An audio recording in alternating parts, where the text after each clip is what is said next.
Hello guys, this is Japs from server 106 at heto tayo. Ang tatalakayan naman natin ngayon ay about diamonds.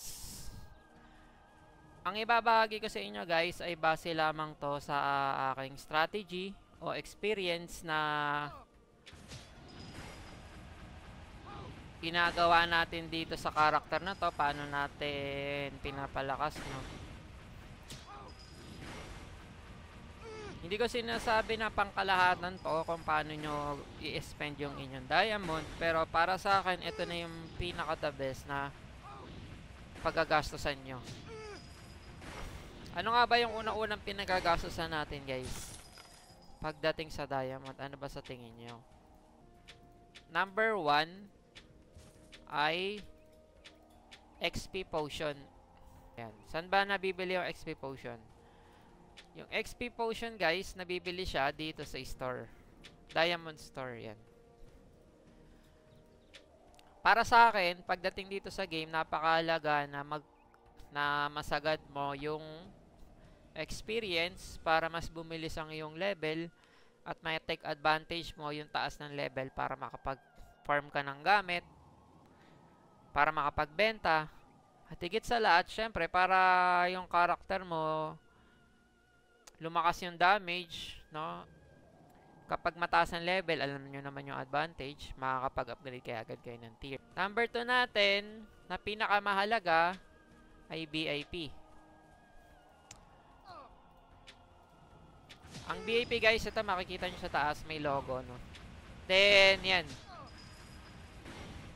Click nyo lang tong go upgrade, and then lalabas yung emblem nyo, no? Etong emblem na to guys, mahalaga na ma-upgrade nyo agad to hanggat maaari. Hindi ko naman sinasabi na pilitin nyo, pero para sa akin, based on my experience, ang VIP ay sobrang halaga nito para ito kasi bumabase sa overall performance. Ano nga ba yung overall performance na sinasabi natin? Ito yung nagbibigay siya ng stats. Tsaka, yung tataas yung drop rate mo plus yung experience, mas bibilis pa yung level mo. Sabay, tataas yung, mamamap unlock mo yung floor na kung saan mas maraming red boss or kung saan maraming farm, maraming item, no? So, yan yung para sa akin na isa pinakamahalaga talaga.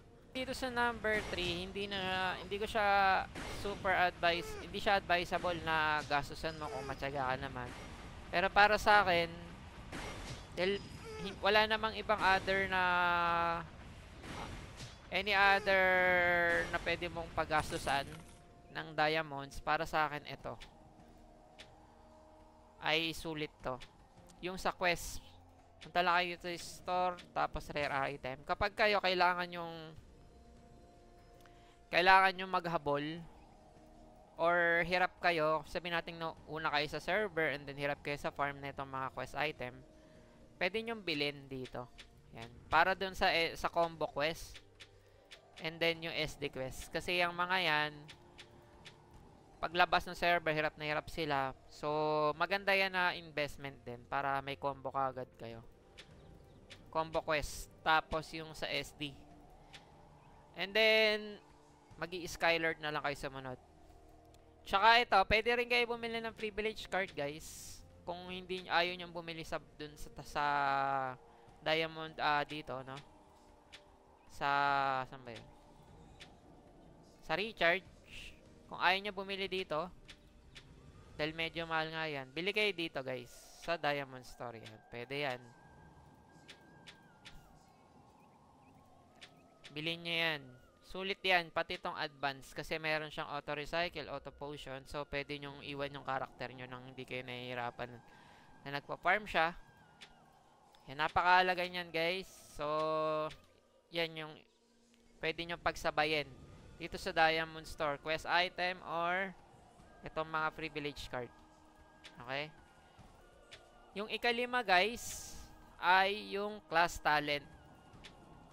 Bakit ko nasabing class talent yung isa sa mga mahalagang investment mo sa simula pag lumabas to. Kasi yung nabibigay na attack ng class talent ay mataas. Kung kayo hirap na kayo makakuha ng source ng attack sa weapon, tapos sa fluorite nahirapan din kayo, may diamonds kayo, pwede kayo dito. Pwede nyo tong palibelin agad. Pwede nyo tong i-upgrade gamit yung diamonds na 50. Yan o, mura lang naman siya, 50 diamonds.